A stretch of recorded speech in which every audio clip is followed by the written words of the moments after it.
Hoy vamos a empezar la historia de Judá y Tamar, que está incluida en la historia de José.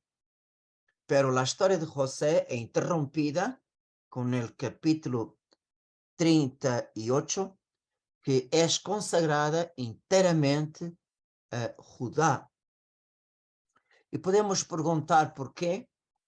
Porque el escritor sagrado tiene la intención de darnos las primeras informaciones del desarrollo de la descendencia de Judá.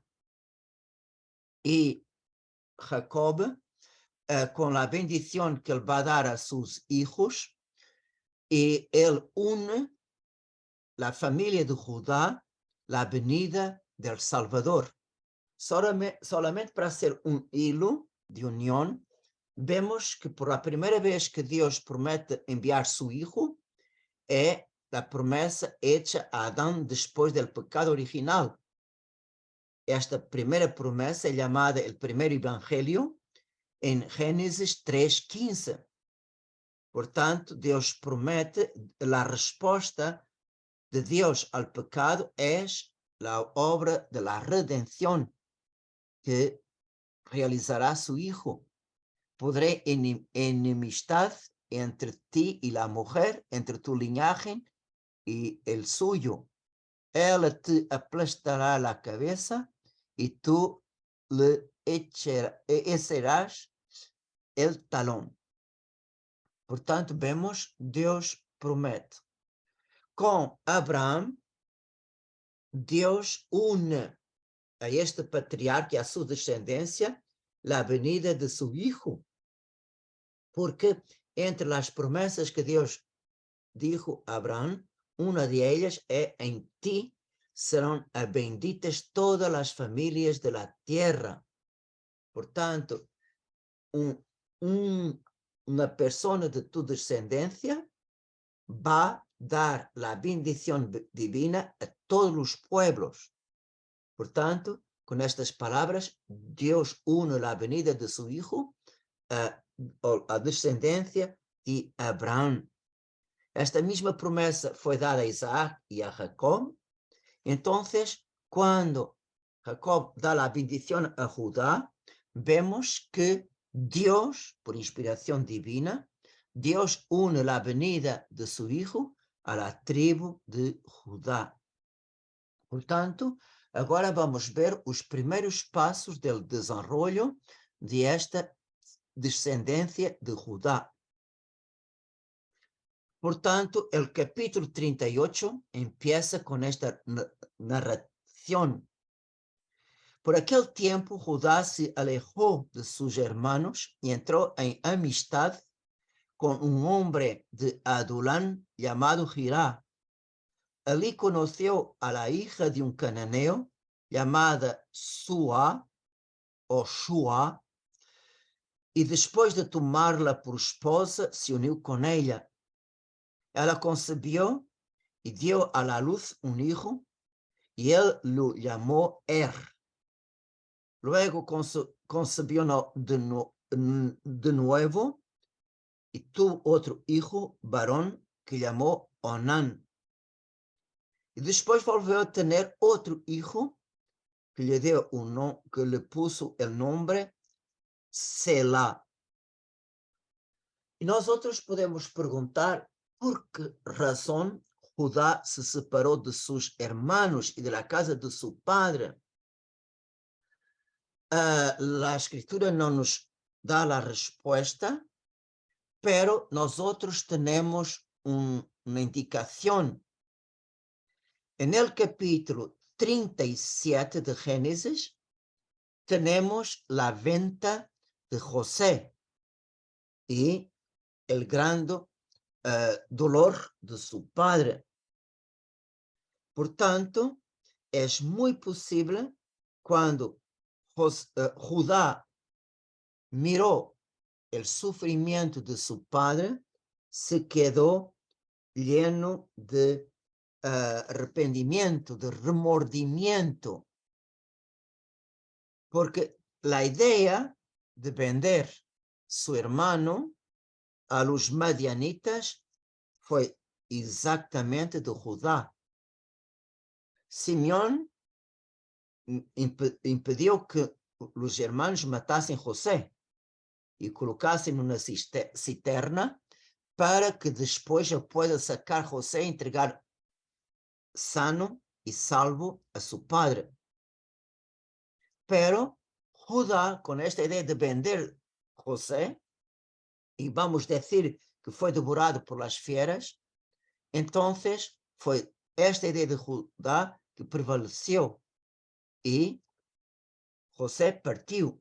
E nós outros sabemos, por la história, que ele, dos madianitas foi vendido depois de novo a outros e esses levaram José a Egipto. Portanto, en el capítulo 37, vemos a reação de Jacob. Ele desgarrou suas vestiduras, se vestiu de luto e estuvo muito tempo de duelo por seu filho. Sus hijos e suas hijas vinham a consolá-lo, pero ele recusava todo consuelo, dizendo: não, vou bajar enlutado aonde está mi hijo, a la morada de los muertos. Portanto, possivelmente que foi este remordimento, esta culpa, este peso em sua alma, sou eu que falei, e Judá é dos 4 filhos maiores de Jacob. Portanto, que os outros o seguiam. Então, vemos que ele se apartou de seus irmãos da casa de seu padre e, contrariamente ao costume que era seguido desde Abraão, de não tomar mulheres cananeias, Judá se casou com uma hija cananeia chamada Suá ou Shua, e Deus bendiciu esta união de uma maneira que concedeu a Judá 3 hijos varones. E o capítulo 38 continua assim, desta maneira. Mais tarde, Judá casou a seu filho maior, com uma mulher chamada Tamar. Não sabemos o que se passou na vida de pero desagradou ao Senhor e o Senhor lhe hizo morrer. Portanto, não é este matrimônio que desagradou ao Senhor, foi um procedimento que não o sabemos. Judá dijo a seu filho Onán: une-te à viúva de para cumprir com tus deveres de cunhado e assegurar uma descendência a tu hermano. Pero Onán, sabiendo que a descendência não lhe pertenecia, cada vez que se unia com ela, derramava el semen en la tierra para evitar que su hermano tuviera una descendencia. Y su manera de proceder desagradó al Señor, que lo hizo morir también a él. Entonces Judá dijo a su nuera Tamar: vive con viuda en la casa de tu padre hasta que crezca mi hijo Selá, porque temía que este corriera la misma suerte que sus hermanos. Por isso Tamar se foi a vivir em la casa de seu padre. Portanto, esta passagem se refere a 3 pontos. Primeiro, a estrutura familiar dos patriarcas. Temos que compreender isto. Se recuerdem que a bendição mais grande que Deus poderia conceder a uma família era los hijos. ¿Por qué? Porque los hijos perpetuaban el nombre de sus padres y también tener hijos aseguraba o patrimônio familiar para não cair em manos de estranhos. Portanto, vemos que em la estrutura patriarcal, Tamar, apesar de ser viuda e estar a vivir em la casa de seu padre, estava sob a responsabilidade de seu suegro Judá. Portanto, ella não poderia contrair matrimônio com outra pessoa, senão com seu filho mais novo. E, portanto, ela estava comprometida com a família de seu defunto esposo. Portanto, ela, apesar de ser viúva, sempre era considerada membro da família de Judá.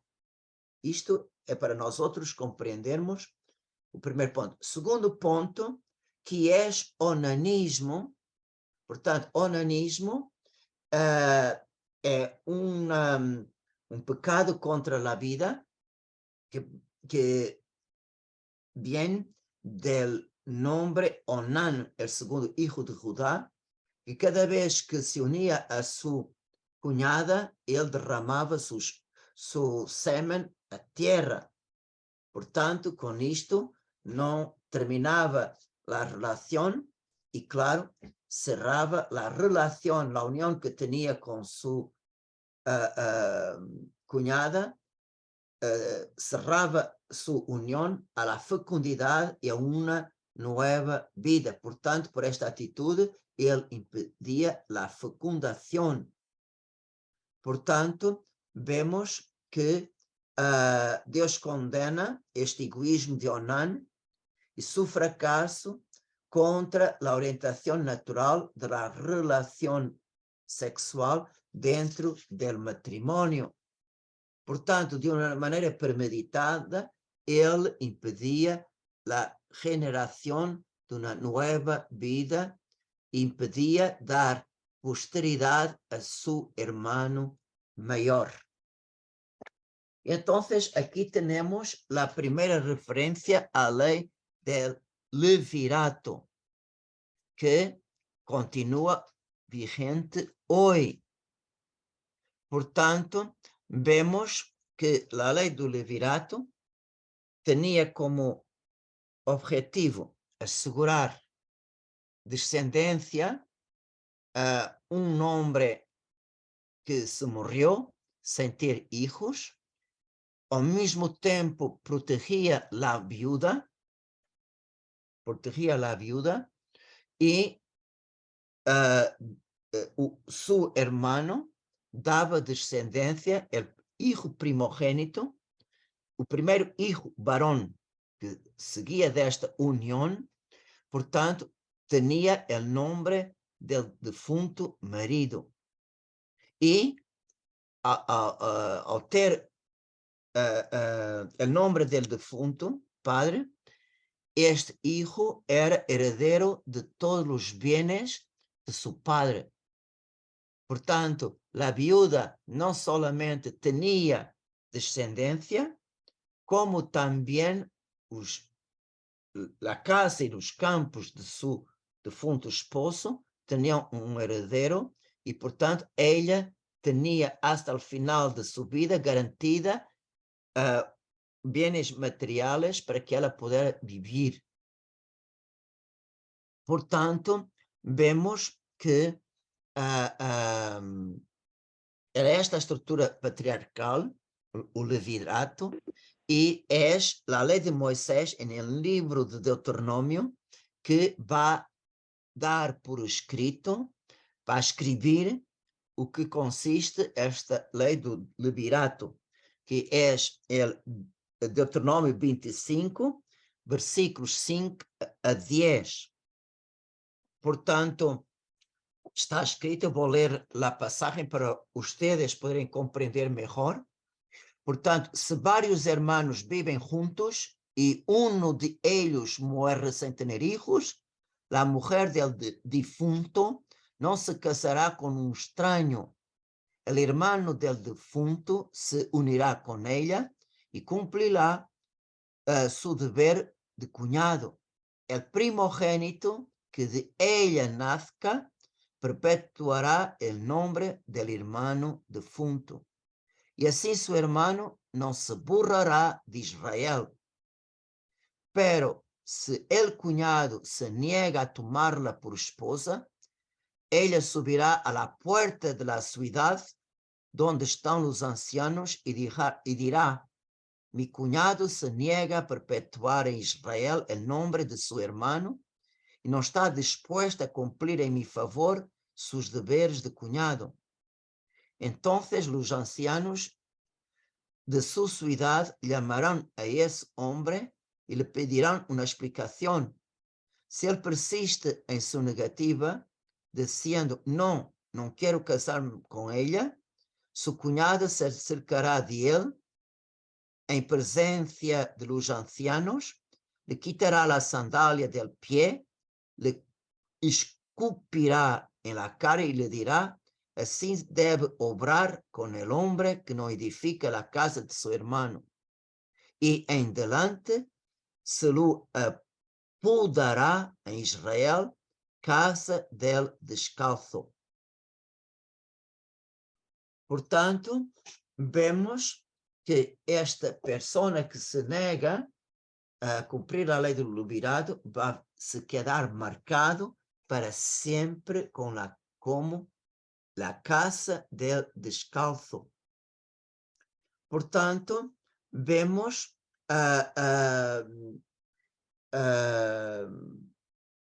negar a su cuñada una descendencia, negar a su cuñada verdaderamente la herencia que ella tenía derecho por tener un hijo de la sangre de su difunto esposo. Portanto, ella se quedaría en una situación un poco sin protección, pero en la Biblia nunca nos habla cuáles eran las consecuencias que la mujer iría a sufrir. Pero una cosa es cierta, para Israel, una mujer sin hijos estaría privada de la bendición de Dios a Abraham, que a tu descendencia será numerosa como las estrellas del cielo o como la arena de las playas. Portanto, esta mujer que não tinha hijos estaria privada da participação de esta promessa. Portanto, para ela, claro que é um grande dolor. Vemos isto, por exemplo, no caso das mulheres que não tinham hijos, como elas suplicam ao Senhor, como é o caso de Ana, y que Dios le da la gracia de conceber un hijo. Ana, madre de Samuel, también la madre de Sansón, también Elizabeth, madre de Juan Bautista. Vemos que ellas eran llamadas estériles entre el pueblo, eran marcadas con el dedo.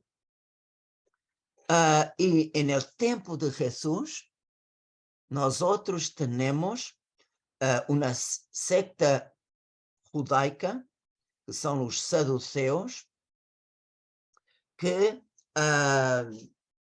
apresentan a Jesús el problema de la resurrección.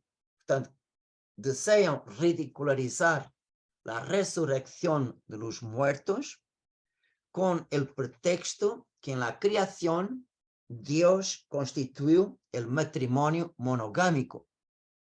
El hombre dejará a su padre y su madre para se unir a su esposa y serán un. Por tanto, Dios instituyó el matrimonio monogámico, la ley del levirato, Portanto, dá la posibilidad de la viuda casar con su cuñado. Claro que ela tiene solamente un marido cada vez. Portanto, se une com seu cunhado para dar descendência a seu marido defunto. Agora, eles, como vocês sabem, põem a Jesus este problema utilizando a lei do Levirato, 7 hermanos, portanto, que casaram com a mesma mulher para deixar descendência, os 7 tiveram como esposa, pero os 7 morreram, e a mulher também. Em la resurrección, ella va a ser esposa de quem? Porque ella tuvo 7 maridos. Entonces, Jesús responde aos saduceus, portanto, era uma secta judia que negavam a resurrección de la carne como también la existencia de los ángeles. Y ellos se apoyaban rigurosamente en la tradición escrita dos 5 primeiros livros de la ley.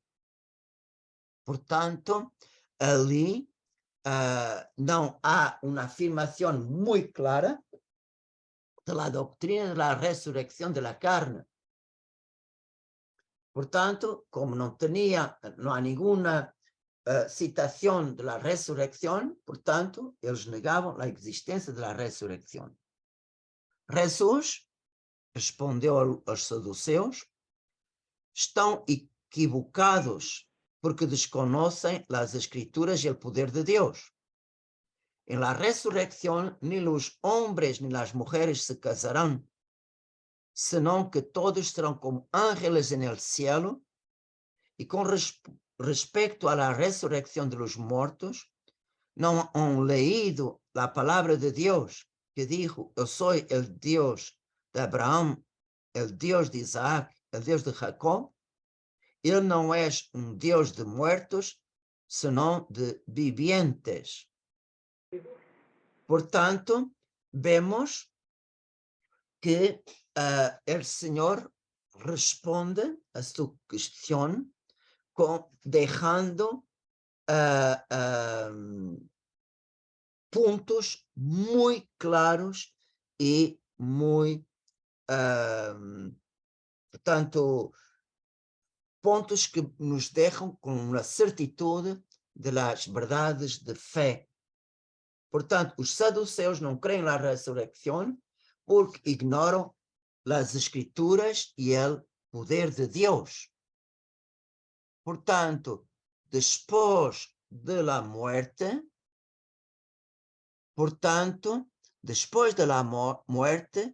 os defuntos continuam vivos em sua alma, mesmo que seu corpo muere.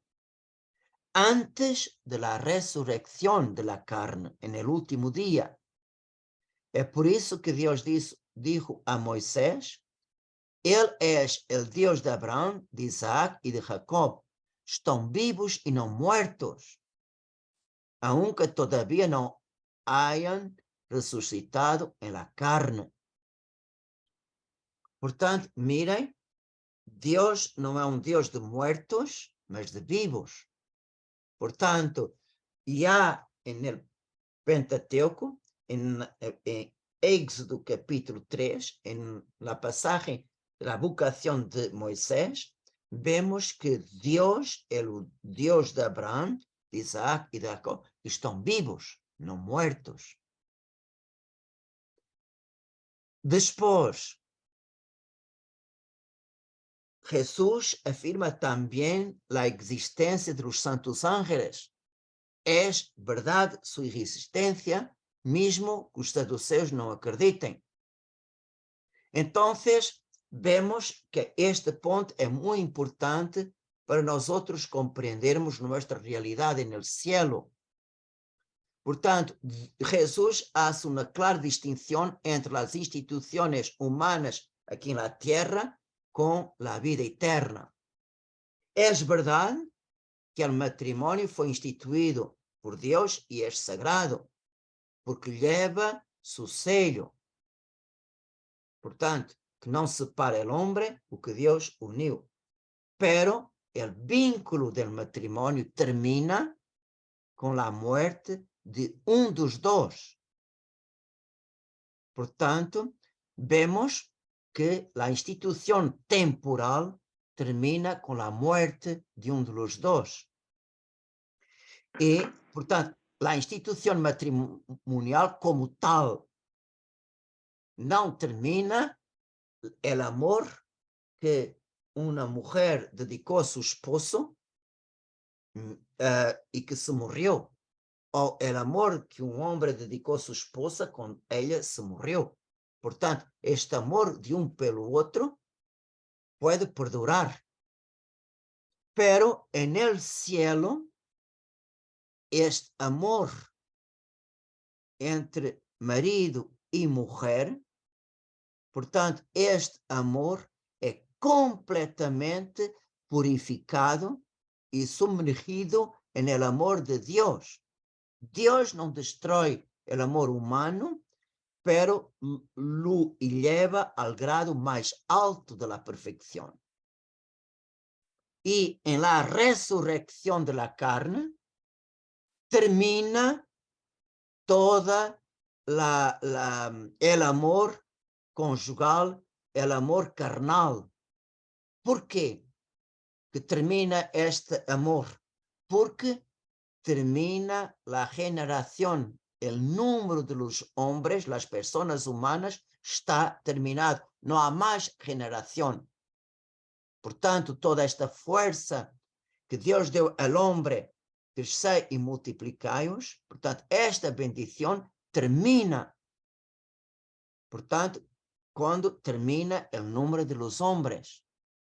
E Deus transforma este amor carnal, transforma em el amor purificado, sumergido en el amor divino, e Jesus nos dice que después en el cielo, mismo después de la resurrección de la carne, mesmo a resurrección de nuestro cuerpo con todo que él tiene, portanto, nuestro cuerpo será completamente glorioso y semejante al cuerpo de Jesucristo, completamente sometido al Espíritu y completamente sumergido en el amor de Dios. Por tanto, la fuerza de generación terminó y nosotros vamos nos amar como los ángeles se aman unos a otros en Dios. Y es curioso que San Pablo habla de esta realidad en Gálatas 3, 27, 28, cuando dijo: porque todos ustedes son hijos de Dios por la fe en Cristo Jesús, ya que todos ustedes se fueron bautizados en Cristo, han sido revestidos de Cristo. Por lo tanto, ya no hay judío ni pagano, esclavo ni hombre libre, varón ni mujer, porque todos ustedes no son más que uno en Cristo Jesús. Por tanto, miren todas aquellas distinciones que hacemos en este mundo, en el cielo, finí. ¿Por qué? Porque estamos todos sumergidos en Dios, purificados y santificados y elevados a la gloria, completamente sumergidos en el amor de Dios, en el amor divino. Por tanto, cuando Dios concede su protección a una persona o un pueblo, a ponto de decir: eu sou tu Deus, tu és mi pueblo, portanto, não pode ser que esta relação eu sou tu Deus e tu és meu povo, se queda incompleta. Se somos propriedade de Deus, consagrados a Ele por nosso bautismo, portanto, não podemos nos desfazer em nada. Portanto, a crença dos saduceus não pode ser verdadeira. Deus não pode destruir aquilo que Deus chamou à existência com tanto amor. Portanto, depois da morte, portanto, não é como os judíos ou como os testigos de Jeová, que dizem, depois da morte, estamos en el sueño de la muerte. Nos quedamos como en nada. No. Después de la muerte, el cuerpo baja a la tierra, pero continuamos a vivir con nuestra alma, con sus capacidades y sus sentidos. Portanto, las capacidades de nuestra alma, en nuestra inteligencia, todo el conocimiento que Dios nos ha dado, nuestra memoria, tenemos en nosotros todos los acontecimientos de nuestra vida, nada se perdió, y nuestra voluntad, todos los actos que hicimos que tienen valor eterno. Portanto, estas três capacidades estão revestidos com os sentidos de nuestra alma, nuestros ojos espirituales, oídos, boca, olor y sensibilidad espiritual. Portanto, es verdad que esta doutrina de la resurrección de la carne no está clara en la escritura. Há una espécie de evolución. Mesmo la manera como los evangelistas hablan de la resurrección, San Pablo, y va, portanto, solamente con el Espíritu Santo y con la Iglesia, el Espíritu Santo nos llevará para la verdad total. Pero en la Escritura temos pasos muy claros desta realidade. Portanto, se habla de la morada de los muertos, sem la resurrección. Después se habla, portanto, de un regreso a la vida. Portanto, se habla ya de la resurrección y que la salvación del hombre incluye su cuerpo. Portanto, tudo que está afirmado no Antigo Testamento deve chegar à plenitude com o Evangelho e os escritos dos apóstolos. Pero esta doutrina da ressurreição da carne, solamente mais tarde a Igreja, guiada por el Espírito Santo e baseada na Escritura e na tradição, pode definir como dogma de fé, como uma parte essencial que Deus revelou a nós outros. A ressurreição da carne hace parte dos 12 artigos de fé del credo, que nós outros não podemos nos salvar sem acreditar nestes 12 pontos. Pero vamos volver a la história de Tamar e de Judá. Portanto, depois de la muerte de sua esposa, Judá não se uniu com outra, não tomou outra mulher, pero não deu a seu filho mais jovem, a Tamar, porque tinha receio que ele morrera também. Portanto, Judá não cumpriu a lei do levirato. E Tamar, vendo que seu suegro não foi honesto com ela, quitou as vestimentas de viúva, se cobriu com um velo completamente e foi para um lugar que ela sabia que seu suegro tinha levado suas ovelhas para trasquilar a lana de las ovejas. E como Judá não tinha mulher, tomando aquela mulher que estava toda coberta com o velo, pensava que era uma prostituta. Então, ele decidiu unir-se com ela e ela disse que me dás se me acuesto contigo. E sem saber que era sua nora, Judá prometeu a ela a enviar um chivito de seu rebanho e que ele enviaria depois para ela. Então, como seguridade, como penhor da sua promessa, dijo: dá-me tu selho com tu cordão e o bastão que levas em mano como seguridade que vas me enviar el chivito de tu rebanho.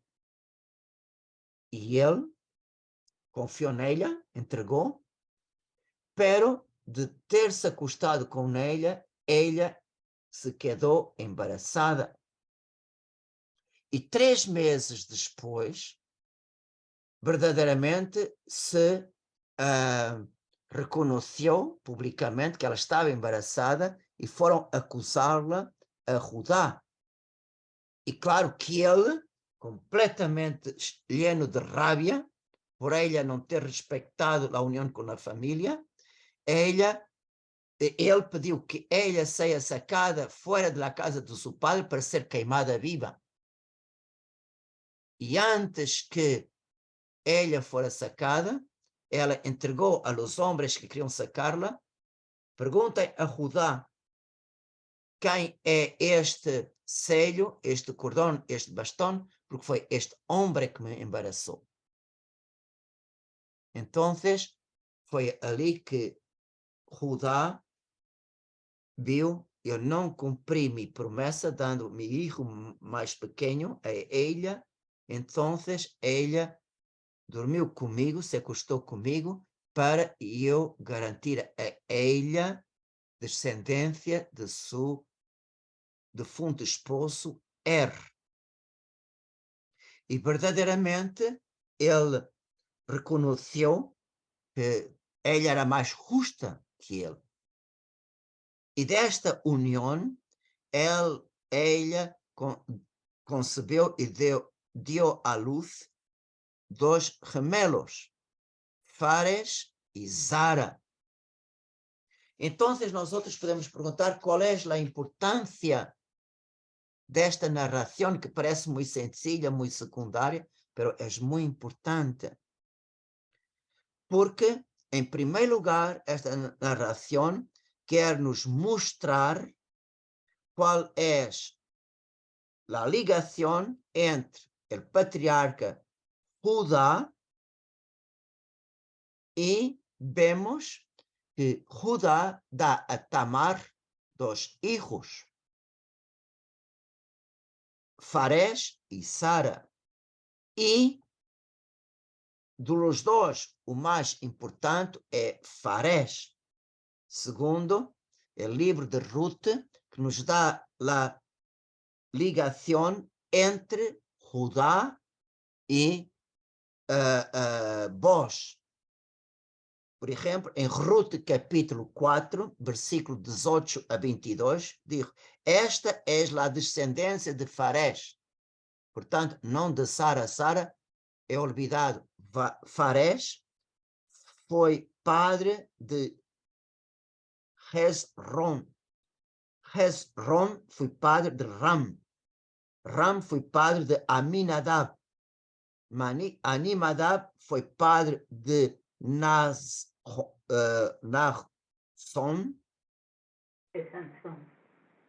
Naasson foi padre de Salmá, Salmá foi padre de Boz, Boz foi padre de Obed, Obed foi padre de Jessé foi padre de David.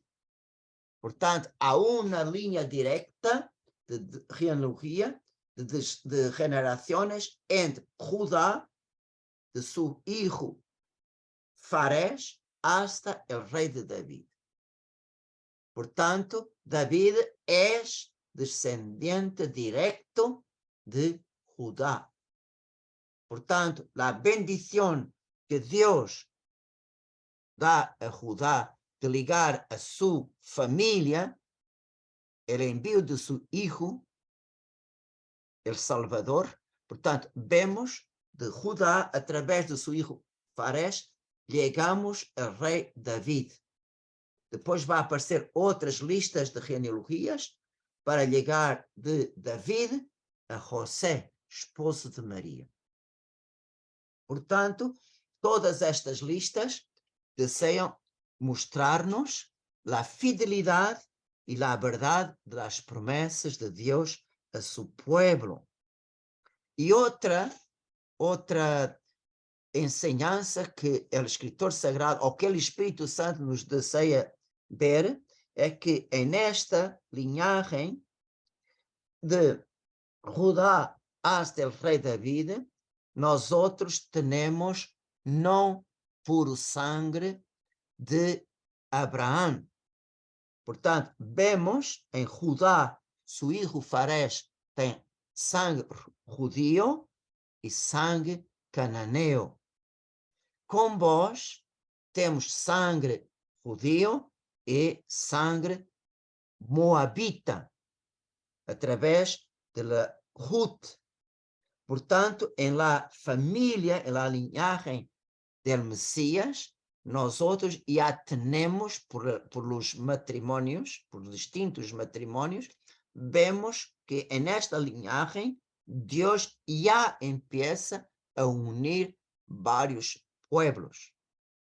Portanto, tudo isto é uma profecia, sinal, como en el Mesías, en Jesucristo, todas las personas humanas, todas las naciones, todos os pueblos vão ser bendecidos, vão receber a graça da salvação que Jesucristo vai nos dar.